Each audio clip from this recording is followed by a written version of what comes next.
Le président de la République a demandé au gouvernement, face au relâchement constaté et à l'augmentation relative des cas communautaires, de renforcer les contrôles systématiques du port du masque dans les transports, lieux et établissements publics. Le chef de l'État rappelle l'impératif de veiller à l'observance des règles et mesures barrières lors des manifestations et rassemblements qui doivent être réduits au strict minimum.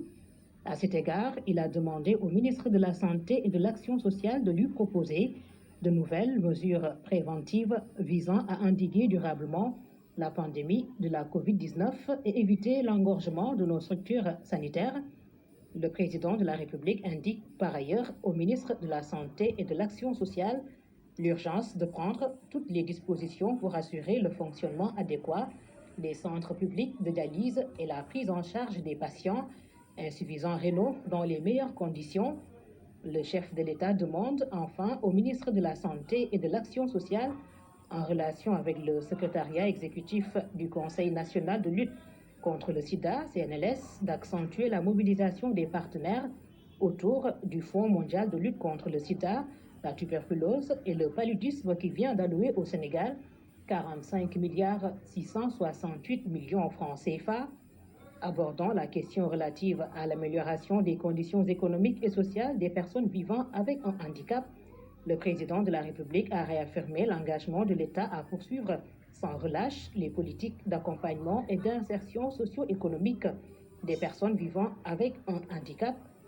Le chef de l'État a rappelé à l'occasion de la célébration de la Journée internationale des personnes handicapées prévue le 3 décembre 2020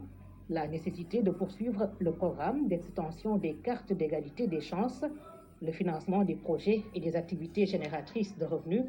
permanents pour les cibles, ainsi que le recrutement régulier dans la fonction publique et les structures de l'État de personnes vivant avec un handicap suivant un quota à fixer.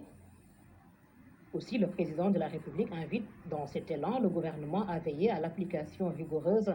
de la loi d'orientation sociale numéro 2010-15 du 6 juillet 2010 relative à la promotion et la protection des droits des personnes handicapées.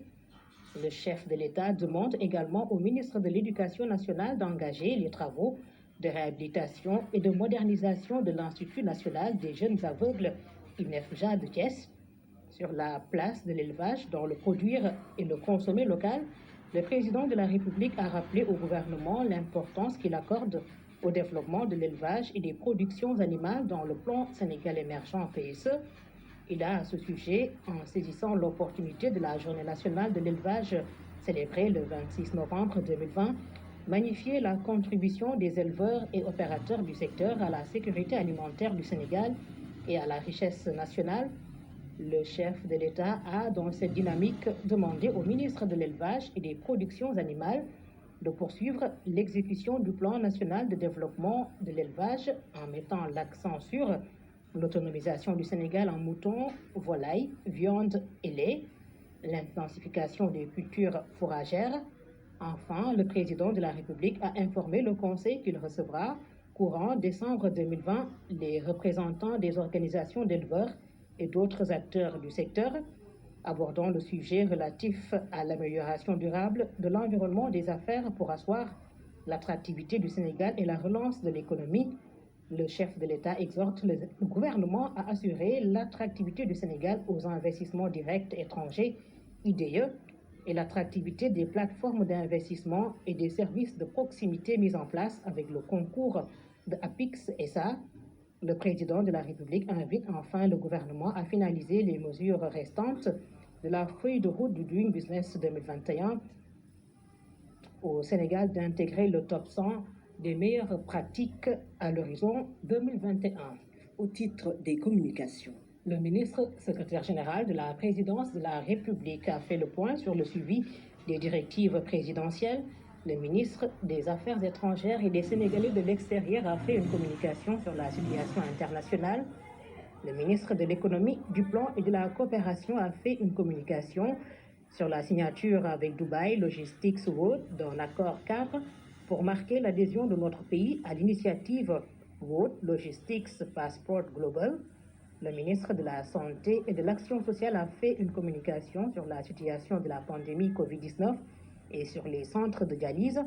Le ministre de l'Agriculture et de l'Équipement rural a fait une communication sur la campagne de commercialisation de l'arachide. Au titre des textes législatifs et réglementaires, le Conseil a examiné et adopté le projet de loi relatif au taux de l'intérêt légal, le projet de loi portant définition et répression de l'usure, le projet de décret portant création et fixant les règles d'organisation et de fonctionnement du Centre des hautes études de défense et de sécurité CHEPS. Au titre des mesures individuelles, le président de la République a pris la décision suivante. M. Abdoulaye Diassé, titulaire d'un DSS en finance et d'un master en banque, est nommé secrétaire général du Fonds de garantie des investissements prioritaires FONGIP en remplacement de M. Souleymane Basson, appelé à d'autres fonctions.